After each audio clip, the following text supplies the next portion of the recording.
I was your typical, nice, Canadian hockey-loving Jewish boy from Toronto. But how do you go from this to this? Well, it's an interesting story. Even from the beginning, I think there was always the desire to express myself creatively, and that really came from my parents. They are both trained singers, so there were always beautiful voices around.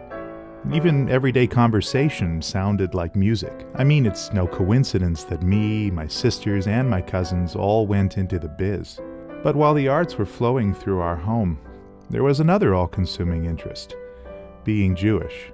When it came to that, my parents couldn't have come from more different backgrounds. My dad grew up in an Orthodox home, the son of survivors, and they, along with the rest of the extended family, were deeply connected to their shul and community.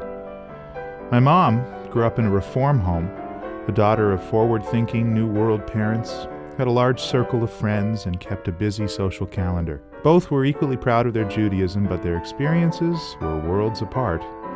They kept a kosher home, holidays were celebrated with large family gatherings, Friday night Shabbat dinners were a staple, and Shabbat mornings were spent together with my dad in shul.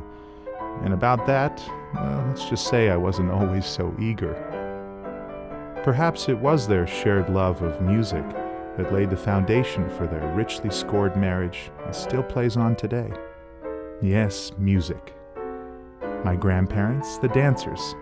My mom, the artist. My dad, the band leader. My sister Leslie, the opera singer. My sister Julie, the filmmaker. My Auntie Susan, the concert pianist and teacher. She actually taught me for a time. It was more of a dare. My other Auntie Susan, musician and choir conductor. My Uncle Ron, the walking music encyclopedia and self-taught player piano. Then there are the cousins, Jennifer, the principal harpist of Montreal Symphony, Jonathan, violin professor at Arizona State University, and, of course, my cousins, the Cantors. One Reform and the other conservative. You can bet that made for some interesting conversation. Oh yes, there was music. Growing up, there were frequent trips to the theater, family excursions to Stratford, to New York, to the symphony, the ballet, and oh, there were movie musicals. Fred and Ginger, Gene Kelly, Sid Charisse, Gordon MacRae, Judy, Barbara, Julie Andrews, the great Robert Preston.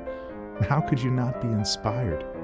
My earliest memory of going to the theater was to see my dad as the high-rolling gambler Sky Masterson in Guys and Dolls. Yep, I wanted to be just like him.